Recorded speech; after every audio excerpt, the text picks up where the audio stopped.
পাগলা তিতা মেয়েরা বোঝে না, পাগলারে জিলাপি দিও না। পাগলের সাথে থাকলে পাগলই তো হবে, কারণ কাকুই তো পাগল। তো কাকুর সাথে যারা আছে তারা তো পাগলই হবে, তাই না?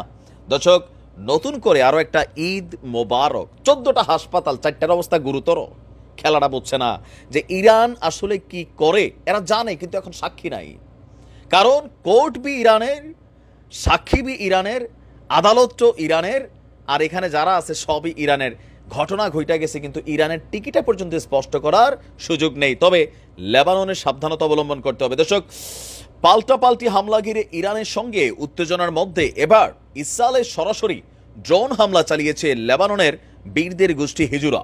তাদের হামলায় ইসরায়েলের 14 জন সেনা সদস্য এবং 4 জন নাগরিক আহত হয়েছে।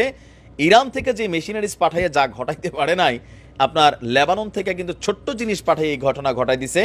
কারণ ইরান থেকে আসতে সময় লাগছিল, লেবাননে যেহেতু সীমান্ত আছে, ঠাস করে ঢুকছে, ঠুস করে পড়ছে, আয়রন ডোম ফায়রন ডোমে কোনো রকম কাজ করতে পারেনি।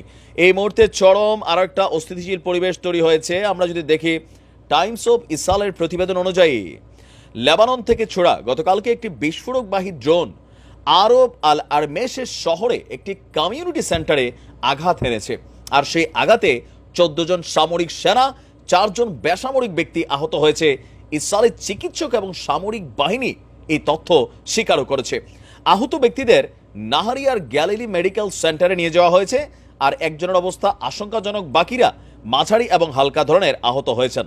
ইসরায়েলের প্রতিরক্ষা বাহিনী বলছে আহতের মধ্যে 14 জনই ইসরায়েলি সেনাবাহিনীর সদস্য।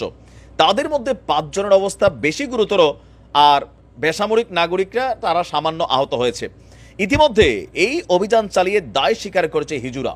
বলছে যে আমরা গাইডেড ক্ষেপণাস্ত্র এবং বিস্ফোরক বোঝাই ড্রোন দিয়ে ইসরায়েলের সামরিক বাহিনীর ব্যবহৃত একটি ভবনকে লক্ষ্যবস্তু করেছিলাম।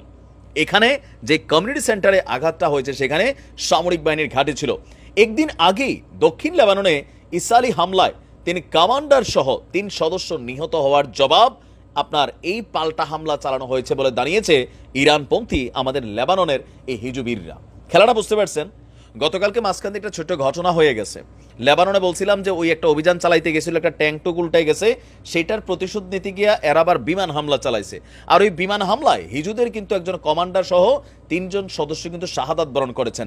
আর এর পরেই সম্ভবত ইরান থেকে ফোন আসছে, শুরু করে দাও। খেলা তো চারদিক দিয়ে ইরান খেলতেছে। আর লেবাননের হিজুরা এইবার ধরেন এদের আয়রন ডোম প্রতিরক্ষা, অ্যারোস্পেস, অ্যারো ডিফেন্স কোনো কিছুই তো আসলে কাজ করতেছে না, তাই না? সেকেন্ডের মধ্যে কিন্তু ঘটনা ঘটেছে।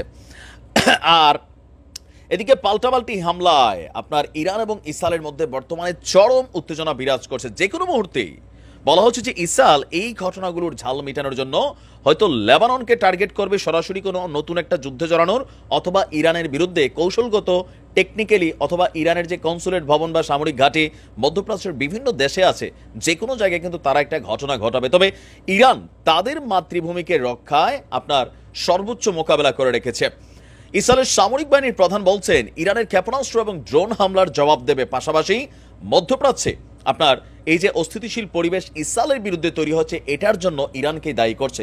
ইভেন লেবাননের হিজুবিররা যখন ঘটনা ঘটিয়েছে, ইসরায়েলের প্রতিরক্ষা মন্ত্রণালয় বলছে ইরান তার অলিগার্ডসদেরকে দিয়ে ইসরায়েলের অভ্যন্তরে জীবনকে বিপন্ন করে তুলেছে। আজকে ইসরায়েলিদের ঘুম নাই, তারা টেনশনে থাকে, কখন জানি সাইরেন বাজে, কখন লেবাননের দিক থেকে উড়ে আসে, কখন ইরান থেকে উড়ে আসে। এই যে টেনশন, বাবা, এটা তো তোমরা নিজেরাই অর্জন করছো। নিজেরা অতিরিক্ত সাহস ক্ষমতা দেখাইতে গিয়া অপ্রয়োজনে যে শত্রুতা জোড়াইছো, তো এগুলার রেজাল্ট তো ওয়ান টাইম, এগুলো আসবে। এটা তো প্রকৃতির শাস্তি, শিক্ষা। এখন ঈদ মোবারক, ভালো থাকুন।